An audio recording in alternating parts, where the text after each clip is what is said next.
Hello mga mare! Another day in my life as a first-time mom and a full-time mom! For today's video, may pupuntahan nga tayo mga mare, kaya naman papaliguan ko na dito si Gabcat. After niya nga dito maligo ay bumili nga ako ng tao dahil na-miss ko nga ito. Lumabas na nga kami dito ng bahay dahil for today's video may pupuntahan nga tayo mga mare. Dito nga kami pupunta sa My Dental Center dahil ilang araw nang sumasakit palagi ang ngipin ng aking jusawa. Napagdesisyonan na nga niya na magpapubunot na nga siya ng ngipin. Sobrang lapit nga lang nito sa amin kaya nilakad na nga lang namin. Located nga pala ito dito sa Batasan Hills, Quezon City. Pinalakad-lakad muna nga namin dito si Gabgab habang hinihintay namin si Doktora. Binubunutan na nga dito ng ngipin ng aking jusawa habang kami naman ay naghihintay sa labas. Nag-fill up na nga rin ako dito dahil kailangan nga daw para sa record at para sa receipt. Hindi nga kami nagkamali ng napuntahan dahil affordable nga lang yung price ng pagpapabunot.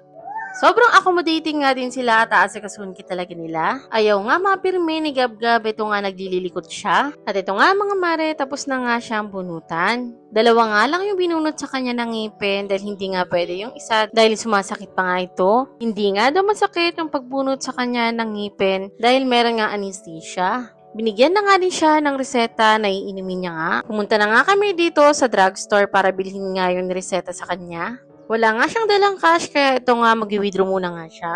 Nakabili na nga siya dito ng gamot at sabi ko nga bilhin muna nga ako dito. Dahil nagutom na naman nga ang aking pagkatao. At pagkatapos nga din ay umuwi na nga din kami. Nakatulog na nga siya dahil oras na nga ng pagtulog niya.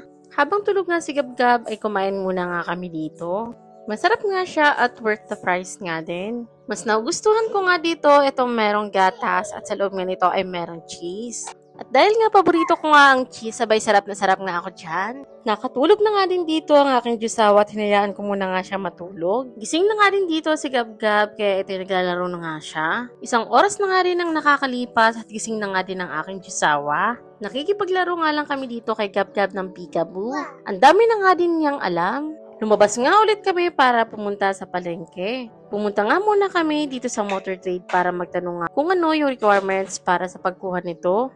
Nasa palengke na nga kami at bibili nga kami ng mauulam namin. Medyo may kalayuan nga itong palengke dito. Pero nilakad pa din nga namin ito para exercise na rin. Bumili na nga din kami ng iba pang kailangan namin sa bahay. After nga namin sa palengke, may nadaanan nga kami dito na fried chicken. Bumili nga kami dito dahil ito nga yung ulamin ko.